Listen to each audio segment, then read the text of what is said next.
Olá, que a paz de Deus esteja em nossos corações. Me chamo Ana Laura, sou colaboradora e frequentadora do Centro Espírita Caibá Schutel, Amor e Verdade.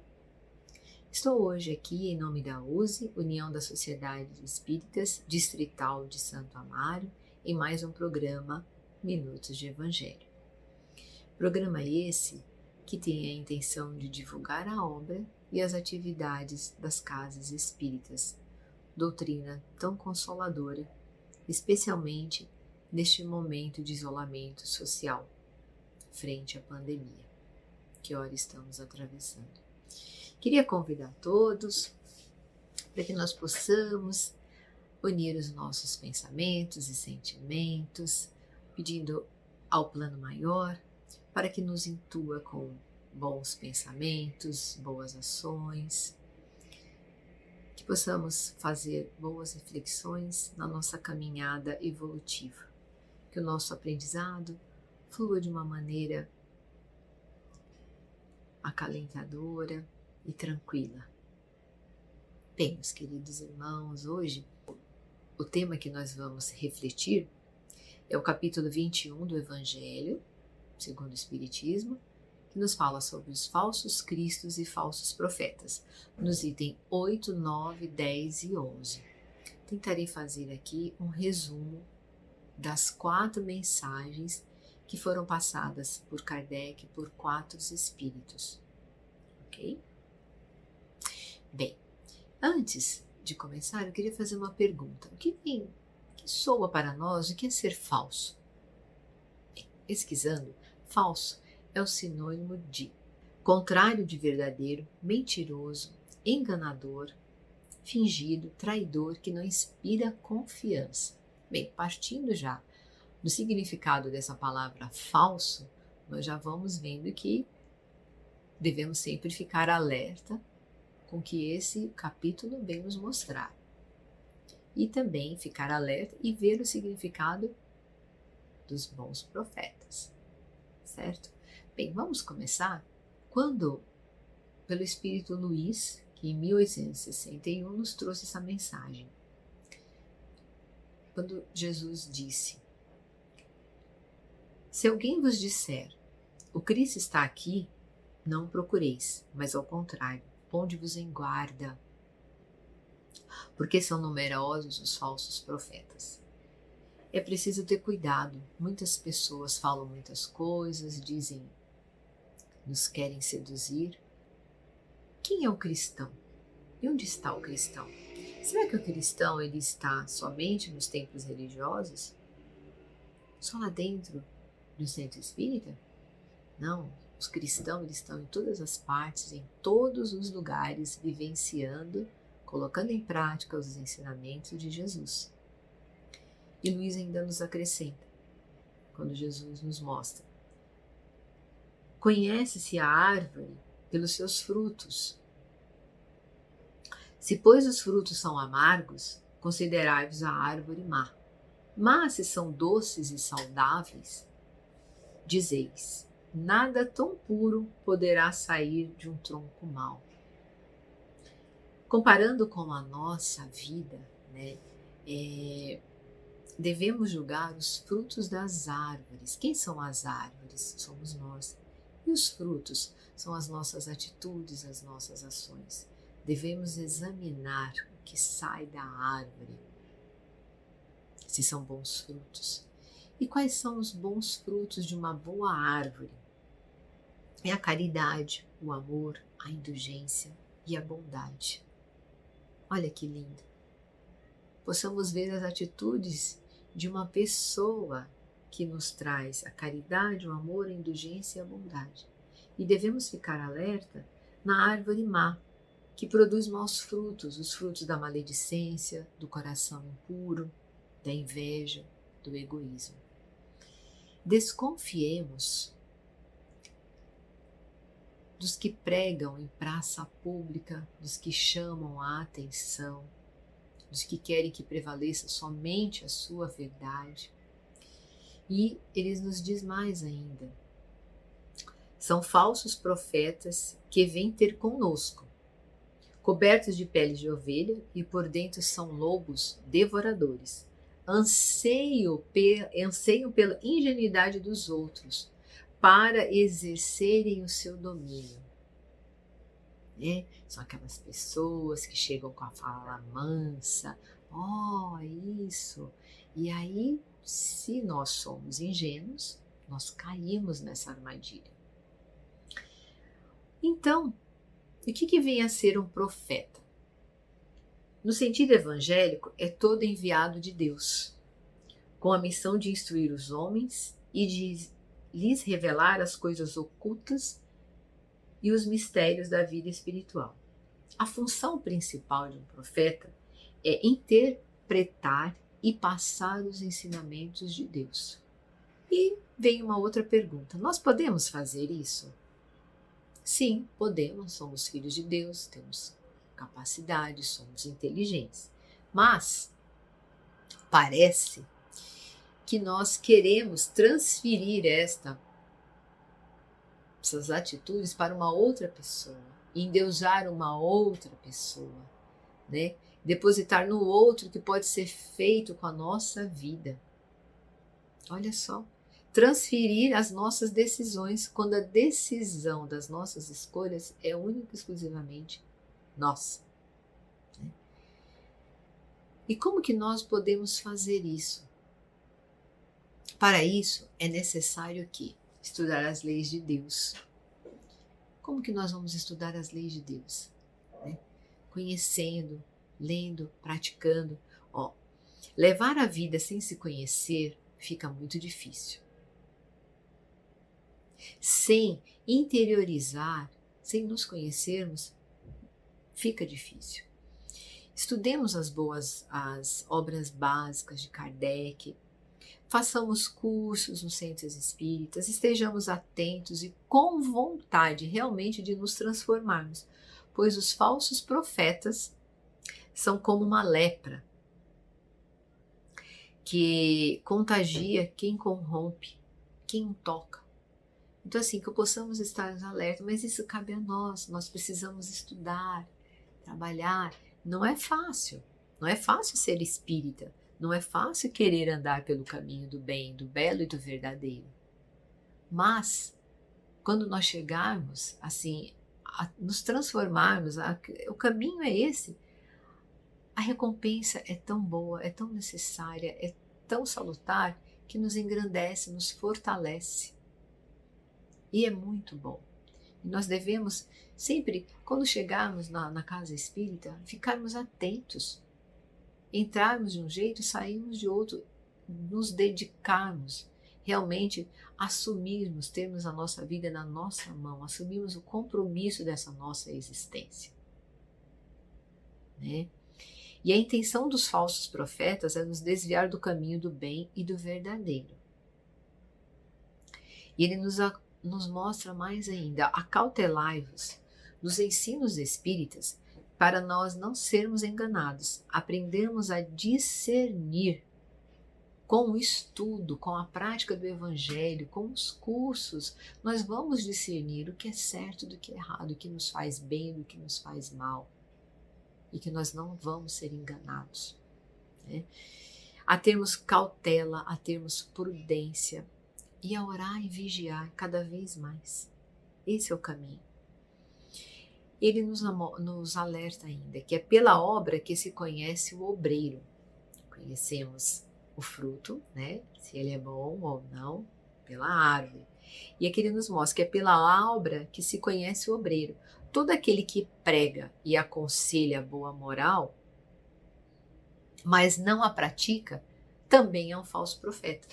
É bem acreditado. Faça, né, o que eu falo, mas não faça o que eu digo.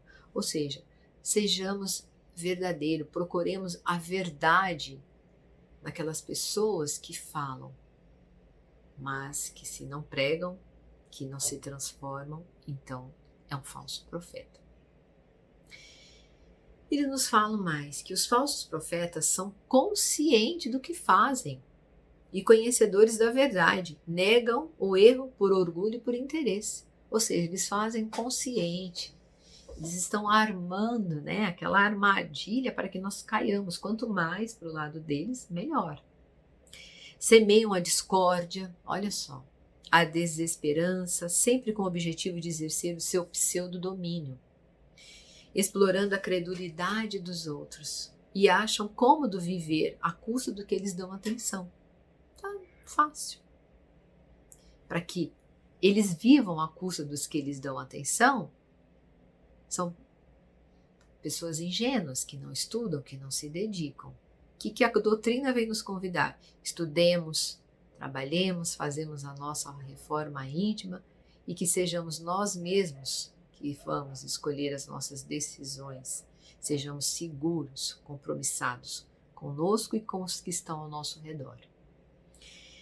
Valem-se do nome de Deus e de Jesus para alcançar os seus objetivos. Então eles enganam bem, em nome de Deus, em nome de Jesus. Fiquemos alerta, hein? Não nos mostram o futuro, sempre nos levando para trás, nos induzindo ao mal. Muito cuidado.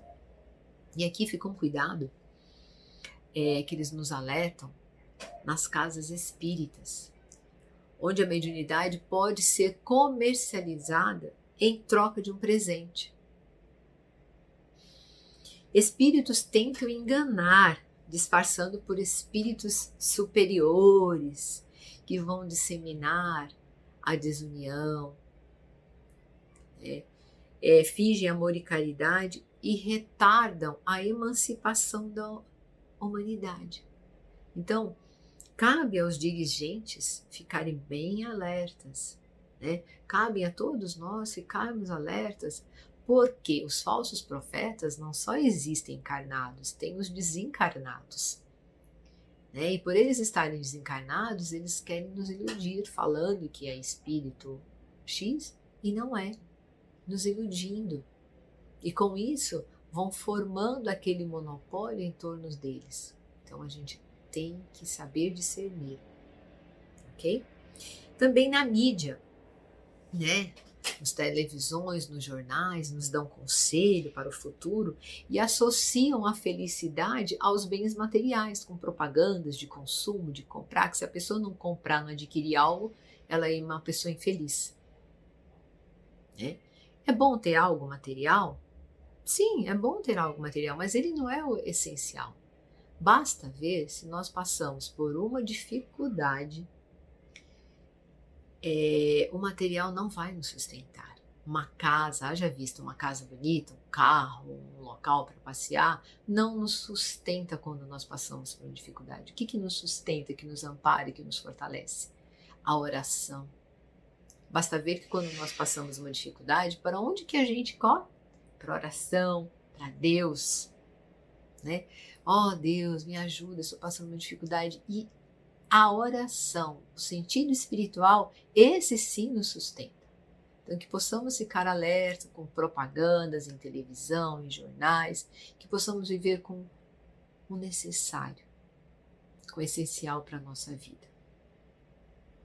Também temos administradores, quando não conseguem cumprir prazos estipulados, nos enganam, falando que vai acontecer algo e não acontece, estejamos alertas. E também com as armadilhas internas, conosco mesmo. Armadilhas psíquicas em nós mesmos. Caímos por não nos conhecermos interiormente.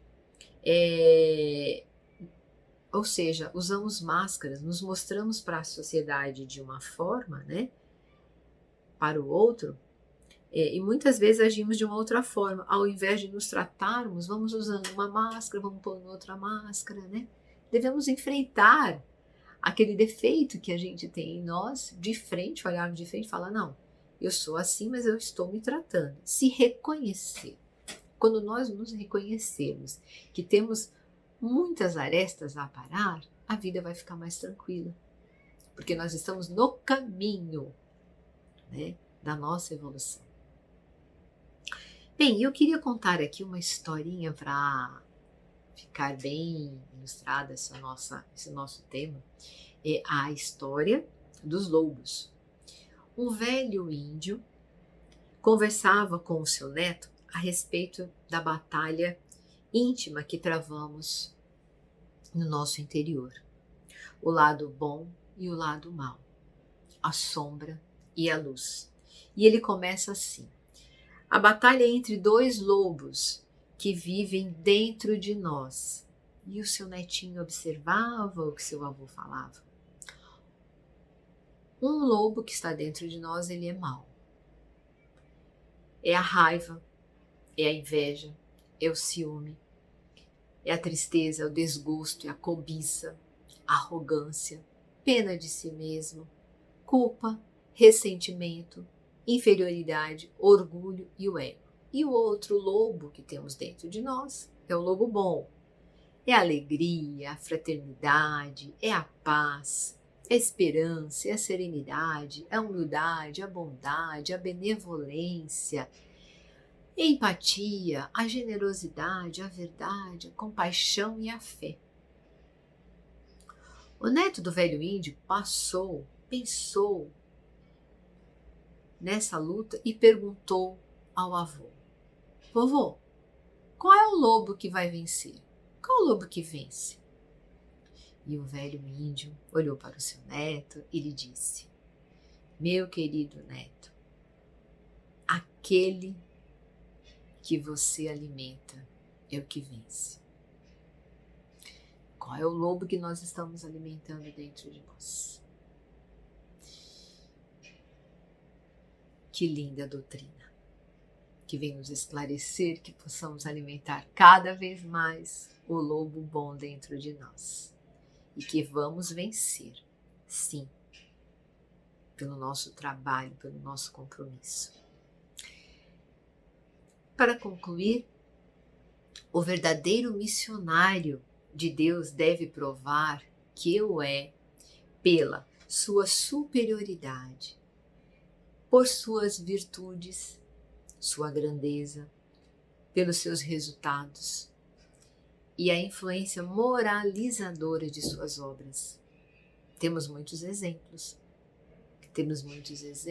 e que sigamos os bons exemplos, porque a recompensa é muito boa. No final, seremos bem recompensados. Né? O verdadeiro profeta se revela pelos seus atos e são descobertos pelos outros, pela sua humildade, do seu trabalho interior que faz dissipando para os outros que estão ao seu redor. Enquanto que os falsos profetas se apresentam por si mesmos como enviados de Deus, ou seja, os falsos profetas fazem o seu marketing, se pronunciam. Que sigamos quem? O nosso modelo Jesus, que usou sempre da humildade, que usou sempre da bondade, da caridade. Bendita doutrina esclarecedora que nos conforta e que derrama sobre nós abundantemente o amor de Deus e que possamos receber. Estejamos abertos para essa transformação. Que possamos, queridos irmãos, cada vez mais seguir os ensinamentos de Jesus e lembrando que Ele nos diz: conhecereis a verdade e a verdade nos esclarecerá. Que possamos, sim, cada vez mais sermos luzes. Chegamos ao final das nossas reflexões. Quero agradecer a atenção e a paciência de vocês. Reitero aqui o convite, da USE para que compartilhem o canal e assistam os próximos vídeos. Até breve, até logo.